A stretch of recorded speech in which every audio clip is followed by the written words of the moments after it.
Sí, tal como anuncié hace un momento, tengo con nosotros para ustedes que le va a conversar sobre un tema muy bonito y que yo sé que a ustedes le va a llegar muy profundo, al licenciado José Gómez, quien tiene muchísimos cargos, yo no le voy a decir, pero ya él es periodista, entre eso, es un humanista y es una persona con una experiencia muy vasta, que de todo lo que le hable ustedes se van a sentir muy complacidos.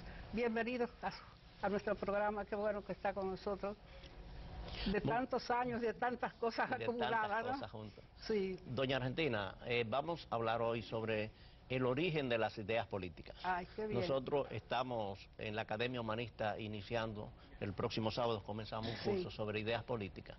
Y las ideas políticas comienzan con tres grandes pensadores que ha tenido la humanidad, que fueron Sócrates, Platón y Aristóteles. Platón escribió se llama una alegoría de la caverna, un relato, en la cual él explicaba que había un grupo de hombres que desde pequeño habían vivido encadenados, vivían prisioneros, vivían con cadenas y solamente podían mirar hacia el frente, no podían mirar hacia atrás, y hacia atrás habían algunas luces. Pero adelante ellos solamente veían sombras y oían murmullos de personas que hablaban. Y toda su vida, para ellos eso era el mundo. Un día uno de ellos salió y vio que afuera de la caverna, entonces habían otras cosas. El sol, que fue lo que más le impresionó, y la luna. Que había día y que había noche, y que habían personas que andaban libres. Ese relato, que es breve, escrito por Platón, da a entender lo siguiente, la explicación que él hace. Muchas personas viven encadenados porque solamente utilizan lo que llamamos los sentidos. Quiere decir, esas personas podían ver, podían oír, podían palpar, podían oler, o sea, todos los sentidos.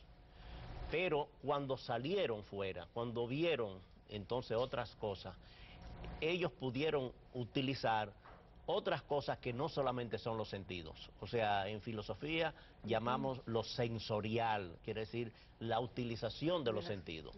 Los animales usan los sentidos que nosotros tenemos.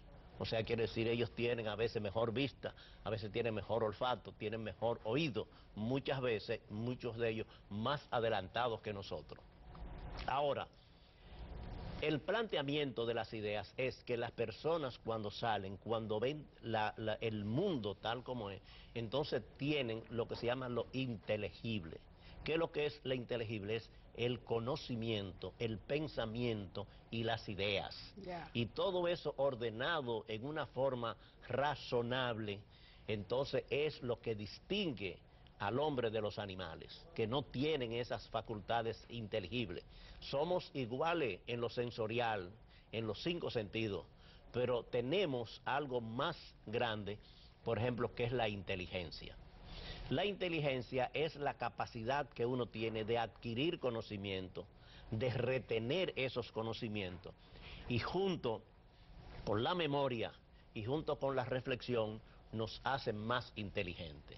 Hay personas que tienen o nacen con un talento que lo da la naturaleza, nosotros los creyentes decimos lo da Dios, eso, pero de todas formas hay que cultivarlo, hay que estudiar, hay que analizar. La inteligencia se divide en dos partes. Hay la inteligencia especulativa, que es la forma de personas que aprenden para ellos mismos, para su consumo, que han leído, han estudiado, tienen títulos, pero el conocimiento es para ellos. Y hay la inteligencia práctica, es de las personas que aprenden, que estudian y lo ponen en la práctica. Entonces, esta alegoría de la caverna que Platón plantea en uno de sus diálogos, en un libro o un capítulo que se llama La República, entonces es lo que da inicio para que las personas estudien las ideas políticas. En aquella época su discípulo, o sea, Sócrates fue el hombre que enseñó con su ejemplo y trataba tres temas: el tema de la belleza, el tema de la justicia y el tema de la política. Pero Sócrates no escribió nada. Su discípulo, Platón, entonces fue el que escribió, y en todo lo que él escribía, él ponía a su profesor Sócrates como el ejemplo. Él nunca se ponía a él, sino Sócrates dijo esto, Sócrates dijo lo otro, Sócrates dijo esto. Pero Platón, que escribió La República, que es un texto relacionado con la política, naturalmente la política de aquella época, tuvo un discípulo que se llamó Aristóteles.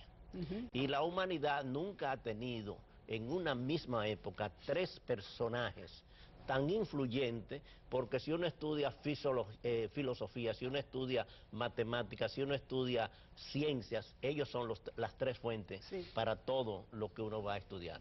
Entonces Aristóteles escribió un libro que se llama Politikos en griego, que quiere decir la política.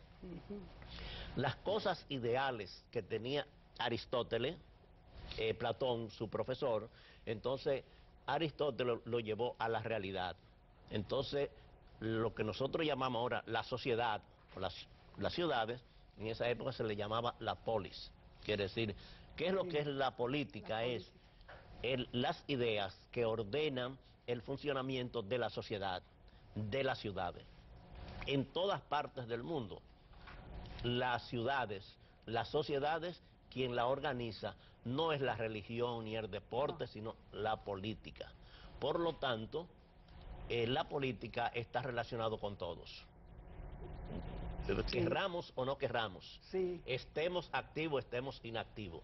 Interviene en todos. Interviene la política en todos, porque es el ordenamiento de la sociedad. Quiere decir, ¿qué es lo que ordena que una sociedad funcione?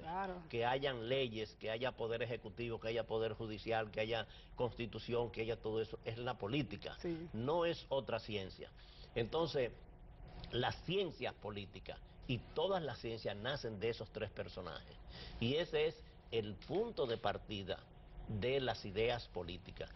Las ideas siempre existieron, sino quiénes fue que organizaron, quiénes fueron los que nos enseñaron de que el hombre tiene conocimiento, tiene inteligencia, que el pensamiento es lo fundamental.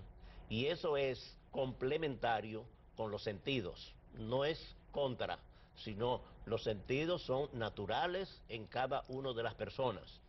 Y esos sentidos se deben utilizar, pero también los animales tienen esos sentidos. Y lo que distingue al hombre, al ser humano, de los animales es precisamente lo inteligible, quiere decir el pensamiento, el conocimiento, la inteligencia, que no se ve. Nadie puede decir cuál es la persona inteligente a menos que no conozca su obra o conozca sus acciones, pero eso es lo que va a dar. Entonces, todas aquellas personas que están involucradas, que pertenecen a un partido político o que están involucrados en el desarrollo de la sociedad, no importa que no esté en ningún partido político, todos nosotros debemos conocer la política. Y la política hoy, en el momento que estamos viviendo, hay una tendencia del pensamiento único, que no se discutan las ideas, que solamente se trate el tema del mercado, solamente se trate el tema de la flexibilización, se trate los temas que le interesa la globalización. Pero nosotros debemos de conocer estos orígenes, y he hablado de los orígenes de las ideas, porque es la libertad que tenemos de poder funcionar nuestros conocimientos. Si no, nosotros nos quedamos viviendo en las cavernas. Quiere decir, utilizamos nuestros 5 sentidos, pero no tenemos la idea creadora. Cuando a alguien le dice que todo lo que hace el gobierno está bien, está encadenando, porque la gente no puede ver otras cosas. Cuando le dice el del gobierno que todo lo de la oposición es mala, también. O sea, nosotros tenemos que tener la libertad de ideas, de pensamiento, que nuestra inteligencia, acompañada de la razón, nos ayude a buscar la verdad. La verdad, así es. Y es lo que estos maestros enseñaron a la humanidad. Grecia, que siempre fue un país pobre, que nunca fue un país desarrollado, ni es tampoco, fue el primer país exportador de ideas. Quiere decir, no exportaba mercancía, ni exportaba riquezas materiales, sino ideas.